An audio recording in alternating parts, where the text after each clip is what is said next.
Some more hot inflation data last week continues the volatility in the market, but hopefully there's signs of good things to come. So here's your latest update on the competitive edge. Hoping you all had a great weekend. So last week we saw some hot inflation data once again, 0.6 above expectations. We're hoping now that we're kind of past a lot of these. We know that we're past a lot of these low inflation numbers from end of summer last year. So the thought now is going into just past. So November 2nd is the next Fed meeting. Everyone fully expects that the Fed is going to again raise their rate 0.75 to help battle inflation.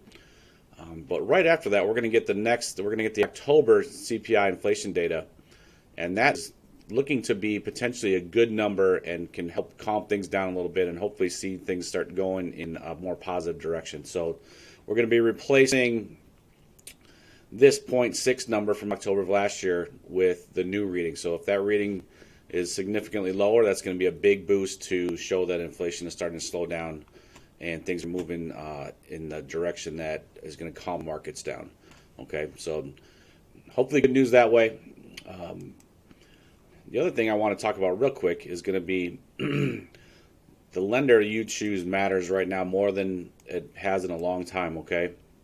Gone right now are the days of a big lender credit for a rate, things like that. So investors are really tightening up their rate sheets because they understand that when things start to go the other way and these rates start to fall, they're going to have a lot of refinances they're being holding on to these higher rate mortgages, and they're going to lose the servicing and the interest on those. So they are starting to really cut off their rate sheets, and you're going to see a lot of lenders, especially retail lenders and banks that have a lot of margin built in because of their high overhead. They are going to have rates all that have costs associated with them. So if you have a pre-approved client that is borderline, sort of the amount of cash they have to spend, down payment, closing costs, make sure they get things updated, because what's been going on here the last few weeks is we're starting to see a lot of those lenders have costs associated with every rate they have. Okay, as brokers, we run a little more lean. We have the opportunity to not have to build in all those costs into the rates. And as you can see in this graphic here, there are so many things that go into the DNA of an interest rate these days. It's not just the old standard credit score and LTV. There's a lot that goes into it, but what they don't tell you here is that the company margins are built into there as well. So give me a call if you need someone updated and see what we can do. As of this morning, obviously, with credit qualifying and each client is different, we have to, individual scenarios vary, and rates are going to vary day to day, potentially hour to hour. But I am still in under 7 in rates, depending on scenario, with no points. Okay.